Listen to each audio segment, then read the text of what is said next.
Hey guys, welcome back to the campaign. So if you haven't seen the other two videos in this campaign, go watch those first so you kind of know what's going on. I'm going to jump right into this. Basically, we're headed northeast to see if we can find this unicorn before another goblin warband does.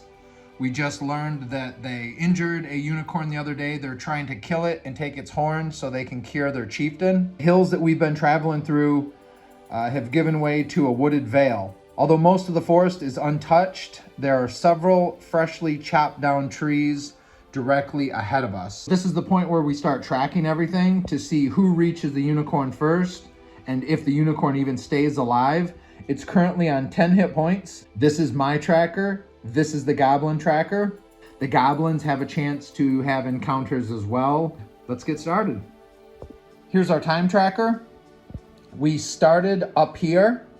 And even though the first encounter wasn't a random encounter, the timer moved, and then now it moved here. As you can see, every other one we roll for a random encounter. But right now, in the current situation, we are right here.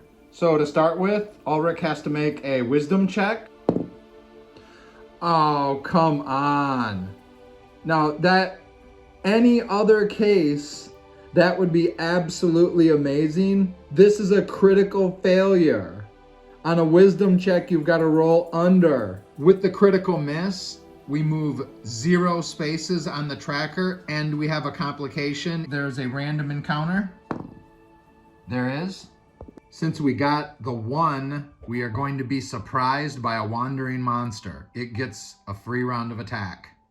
I'm gonna roll on the Wilderness Wandering Monster table. Level 1, we get a 17. Orcs. There's 2d4 of them. There's 2 plus what we got 6 orcs. Here they are. We got 2 coming out from behind us right here. And then the other 4 are coming in through the woods. And they do have surprise on us. The first orc is gonna shoot my torchbearer, Leanna, in the back. It's an 11 or over. Oh, jeez. Leanna has 2 hit points, so... Oh, okay, that's 12 damage. Just so you know, I've always just doubled it. I think in DRAGONSLAYER, you roll the damage dice twice. I never like doing that. We always just add your stuff up and multiply it by 2. The arrow hits with brutal accuracy, just dropping Leanna. It probably juts out the front of her chest. The entire group just hears a thud as a body drops to the ground in a pool of blood. Harold turns and looks at her and yells, "Orcs!" Just about that time, these orcs rush out at the front of the group. This one engages Ulrich. Needs a 16. That's a miss. The next one back here with the spear either goes for Uma or Elena. Uma's evens. It's Uma. He moves up to here and tries to gut Uma with his spear. He needs is a 12. That's a miss. This one back here with the bow and arrow tries to shoot Elena. 14. That's gonna miss. Sweet. This one over here charges Duke. And he can charge because he is a fighter subclass. At least I believe he has a fighter subclass. Maybe we'll save charge just for the adventurers. If you play DRAGONSLAYER, let me know. Do you let monster fighter types charge? It's a 14. That's another miss. Okay, we're doing all right. This one is going to run up and attack Harold. Needs is an 11. That's a miss. Just so we know, for morale checks, the one that's attacking Duke right there with the sword and the shield is the leader of the group. Let's do initiative. Mine's the red die. Ulrich's going to war with this guy. He needs a 12 because of his +1 longsword and his +1 to hit with his strength. Yeah, that's a hit. 8, and he's got +2 for his damage. 5 damage. That finishes that orc. Needs a 14 to bite the leader. He's gonna miss. Since they're kind of in combat, they're not quite base to base, but I still think they're pretty much adjacent. Alina's gonna turn around and stab this one with her short sword, the one that just tried to kill Uma. No, she's not. She broke her short sword last adventure. So what we're gonna say, and I'm gonna do this one time, next time if I don't remember, that's too bad. I'm gonna say that she picked up one of the rusty hand axes from the last batch of goblins that they killed. And in real life, she probably would have done that. She's not gonna go weaponless, and there was some weapons scattered on the battlefield. And that's what we're gonna do. She's gonna need a 14 with a rusted out hand axe. Oh, it was on 17, that's gonna miss. That was her attack. She should have done this first. She should have shifted over here to get flanking, but she does it now. Uma's gonna try to ring his bell with a quarterstaff. She has flanking right now. That means she just needs a 12. Damn. Timothy, being a child of light, sees everybody in combat here and hears Harold's call for help, knowing in all truth that he's not hired to fight people. Timothy's gonna turn and come over here and fight with that orc. Him with the mace, he needs a 14. Dang, dude, I can't hit nothing. That orc over there is gonna try to hack at Duke with his rusted out short sword. He needs a 14. That's gonna be a hit. How much damage does Duke take?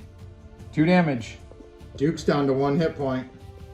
This one over here is surrounded now, so evens, it's Uma. Odd, it's gonna be Alina. Just like most of the rolls, she's got an AC of 6, he needs a 14. That's gonna miss. This orc can tell that St. Timothy is obviously the aggressor here and gonna be the most threatening, so he's going to attack him. He needs a 14. Timothy's got an AC of 6 too. Ooh, that was on 20. That's a miss for the orc. This orc already killed somebody, so maybe he's bloodthirsty, and I don't think that he would care that his companion's in battle down there. He is going to slowly turn this way a little bit, and he's gonna take a shot at St. Timothy in the back. Need a 14 for that. 1! He breaks the string on the bow. He drops the bow to the ground, and he's gonna whip out his rusted old short sword. And do I need this initiative? It's a tie. Another tie. They win. The boss is attacking Duke. He needs a 14. He's gonna miss. This is another tapestry of misses. That one right there with the spear evens Uma. That's gonna be Alina again. Needs a 14. He gets it. 5 damage to Alina again. She's already got a big gash down her leg. This one's going back and forth with St. Timothy. Needs a 14, that's gonna hit. Timothy's gonna take 2 damage. This one is going to charge Timothy. He's not gonna do the actual charge, but here's the thing. I'm gonna give him a roll. Is he smart enough to try to get into a flanking position, or does he just run up? Yes, he flanks. Yes, he does. So he runs up and flanks Timothy right there, so he gets +2. He's a 12 or above. He gets a 3 and misses. All right, come on, it's our turn, it's time. Ulrich is gonna run over here and hack the leader. All right, he needs a 12, come on. That's a 13, that's a hit. +2, that's an 8. Ulrich lands a vicious swing and it cuts deep into the orc, dropping him. Duke is gonna turn and move over and attack that one. He's got flanking. He needs a 12. Elena, who suffered an incredible leg wound in the last battle and now just suffered a piercing stab from the spear. She's hurting back there, and she's going to try to bury this rusted out axe into him. She's got +2. She needs a 12. She breaks the rusted out axe and is left holding a wooden handle. Uma's eyes get really big after seeing it. She almost cannot believe it. I was thinking about shifting and then moving away with Uma, but she sees her friend back there is hurt, and she knows that the only way to get this done is by quarterstaffing this orc. Let's do it, Uma. The 14, 17, that's a hit. 4 damage. That orc only had 4 hit points. He's down. These 2 orcs at the start of their turn are gonna have to make morale checks, but right now Timothy's gonna attack that one to his left. 14. Are you kidding me? Timothy breaks the Warhammer. We all start to realize that wherever we got our weapons from, that maybe the craftsmanship was shit. Orc number 1 to Timothy's left. He stays. The one behind Timothy, he runs. This dude right here is gonna take off. Initiative. It's a tie. It's a tie again. It's a tie again. It's a tie again. Jeez, I had to work for that, but I got it. So as always, I pre-measure, and Ulrich has just enough to get to right there to attack the orc. Ulrich needs a 12. That's gonna hit. Does 6 damage and kills the last orc. Holy crap. Everyone's getting together around Leanna and just sort of saying a prayer for her. And maybe, I think they're gonna bury her out in the woods back there. And they're gonna bind their wounds. And to Harold's credit, he says, I'll carry the torch. Takes one of Leanna's bracelets and puts it on. Start with Ulrich. He's currently at 8 hit points. He gets to bind wounds. So he gets 1 hit point. He goes up to 9. Lena's hurt and she really needs this. She's gonna get 1 hit point. Uma and St. Timothy didn't take any damage, so they're in good shape. I get 3d8 copper. 8. That's 15. 16 copper. And we got 55 experience for the orcs. So I just did everything according to the book right there. And then I have my own mundane treasure charts from ICRPG and from all over. Did they have some sort of mundane item that I might be able to use on them? Yes, they do. Let's see. All right, let's bust out the 100-sided. See what we get. 17. Wool cloak. +1 to armor. A typical hooded cape for winter wear. Okay. I gave the cloak to Uma. Her AC is 7 now. We don't get to move the tracker, but now we have to go over to Goblin movement and what happens with them. And it's all just determined by the D6 here. So they got a 2. They advance 1 forward. So they are, right now, they are closer than we are by 1 step. Next, we have to do the unicorn health. We got to roll a D6. Okay, he, with a roll of the 1 through 3, he goes down by 1 hit point. He goes down by 1 hit point to 9. We all group together here and we are gonna head out. Ulrich needs to make a wisdom check. It's about 50% because his wisdom is 10. He needs to make it. All right, he does make it. That means we get to move 2 spaces. We're now in the lead. We gotta roll a D6 and see if there's some sort of encounter. There's not. Roll for the goblins. Ooh, they have a 5. So the goblins get into some sort of predicament and they actually maybe backtrack, but they lose 1 space. What happens with the unicorn? He gets a 3. That's another hit point lost. He's down to 8. We keep moving right along on the tracker. Back to us again. I need under 10. Get a 20. That is a failure. It's kind of fun to say 20 is a failure. And since I rolled so crappy on that, there's a random encounter. It's not just an encounter in the forest, it's a monster. What we get, we got a 10.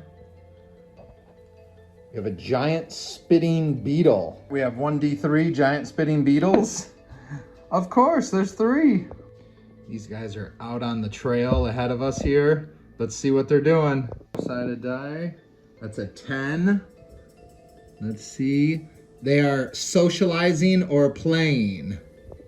So as we make our approach, like one is climbing on the back of the other one, and this other one over here is just sort of flying up a little bit and jumping around, bobbing around. The reaction is, I have an 11. They're curious. While they might be curious, they still are dangerous. And so I'm gonna roll to see what the reaction is if they're gonna attack. Looking at the chart, 0 to 6 would be automatic attack. 7 to 8 is a possibility. 9 is 50% chance. So they're almost friendly. We're gonna say on a 1, they'll attack us. If not, they'll just go about their business and we can kind of sneak by. Okay, I think we're good. These guys continued just to play and climb on each other and let out these little gases that we can kind of smell, but we end up sneaking by them over there, maybe going into the woods just a little bit deeper to go around them. Let's do the goblins. A 1, the goblins advance by 1 space again. They get back on the trail and they are at 2. We're still at 3, so we're ahead. About the unicorn, gets a 6. He loses 2 more hit points. So 1 to 3 is -1 hit point, 4 to 5 is no change, and 6 is -2 hit points. We continue to make our way through the forest, and Ulrich needs another wisdom check. He's gonna miss. So for the party, a success is +2 spaces, a fail is +1 space, but a fail by 5 or more is 0 plus a complication with the random monster. That's what's been happening. So I do advance 1 space. So I advance to 4 and that keeps everything going. We're at the goblins. 3. The goblins move 2 spaces. Now we're tied. So for the goblins, just so you know, 1 to 2 is +1 space, 3 to 4 is 2 spaces, and 5 to 6 is -1 space. Unicorn, 3, that's -1 hit point.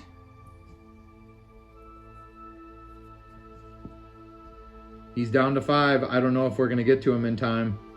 Oops, I almost forgot, a forest encounter. 1 to 3, yes, we're gonna have something come up. A forest encounter can be good because it can shoot you forward a couple spaces. Let's see what we get. We won't repeat. So we get a 6. So these dice are trying to kill me, you guys. Remember how the dice, like we were so close to each other, 4 and 4, and then I happened to roll the 6, which is the enemy warband that I'm looking for. So we happened to stumble across them, and they're just starting to set up camp. They have this one back there is sort of shooting orders at all of these other ones, even some of the bigger ones.